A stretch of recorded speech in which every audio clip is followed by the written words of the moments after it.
States flew Marine One here in Virginia for me.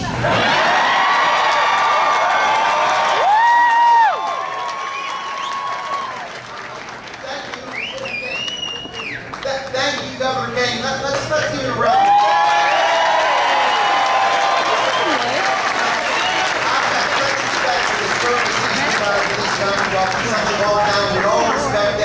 We respect now his service to our party as well. He's a great leader and a great role model. Also, there's someone in the room who needs no recognition, but I think we probably, it's kind of like finding the needle in the haystack. Bobby Scott, Congressman for the 3rd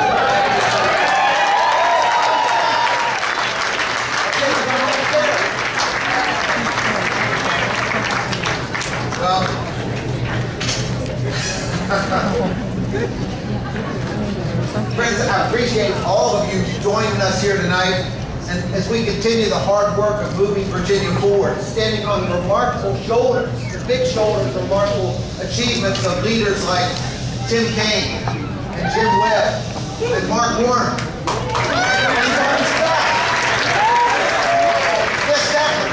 This campaign this year will require each and every one of you working together to help us bring opportunity and prosperity and hope to every single corner of the Commonwealth. That's what I'm committed to doing.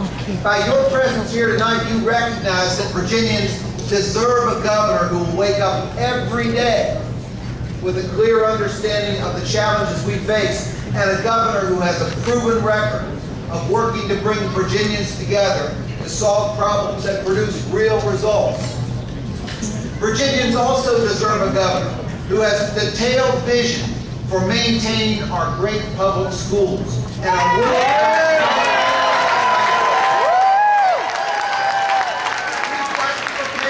We've got to do the best we can to prepare our children for the jobs and the opportunities of tomorrow. And we do it through public education.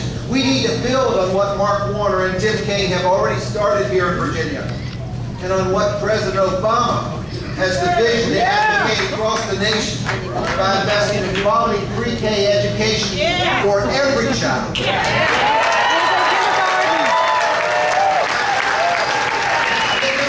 There's still plenty of room for mistake. There's plenty of room for reform. And I strongly support the President's initiatives to expand charter schools. There's no reason Virginia should lag behind the rest of the nation in this. We've got to bring change and innovation and greater accountability to our schools. We've got to make change that ensures that our education dollars are being spent wisely and where most needed, in the classroom. We've got to do to ensure that every child in Virginia gets the education they're entitled to. We also need to increase teacher pay.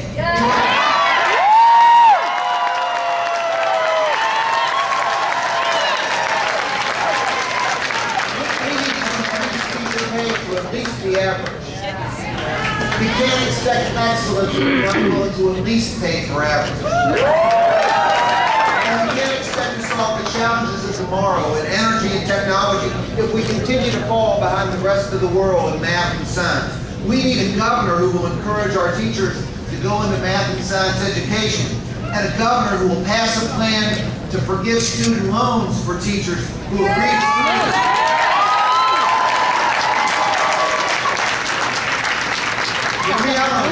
The teachers whose loans I want to forgive are those who agreed to teach math and science in the toughest school districts. My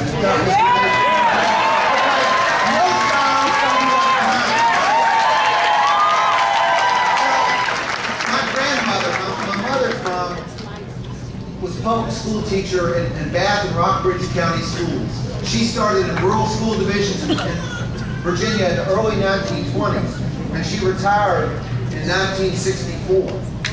Like most women of her generation, she did not have a college degree because she didn't have the resources or the opportunity to get a degree, but she learned by reading and by doing.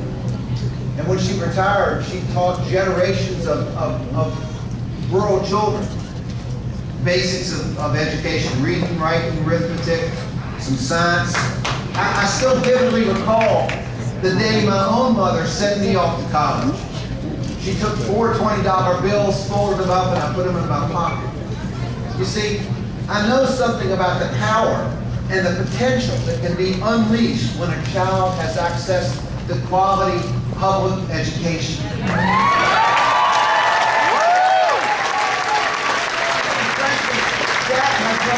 That's what's motivated my own public service for the past 22 years. That's why I stood with leaders from the realm of education across this Commonwealth this past year and demanded no permanent cuts for education, even in tough times. That's why I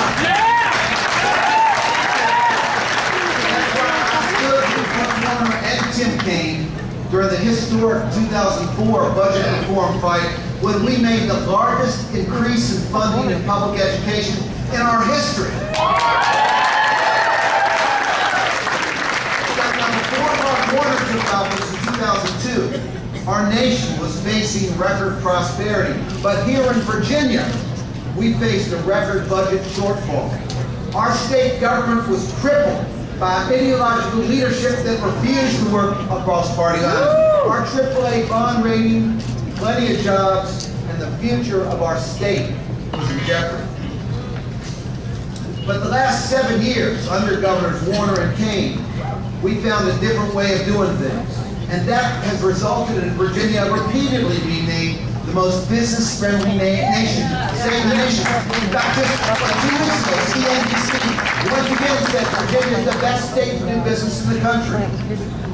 7 times out of the 9 times that anybody's rated it, 7 times since this man took office, we've been rated the best state to do business in the country.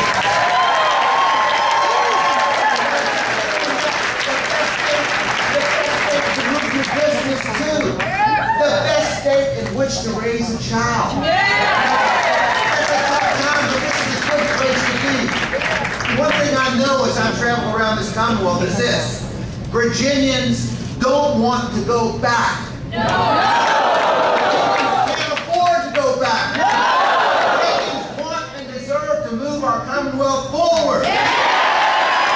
That's why I stand here tonight and I ask for your continued support to build on the success of Mark Warner and Tim Kaine as we prepare to sprint these last 8 or 9 days.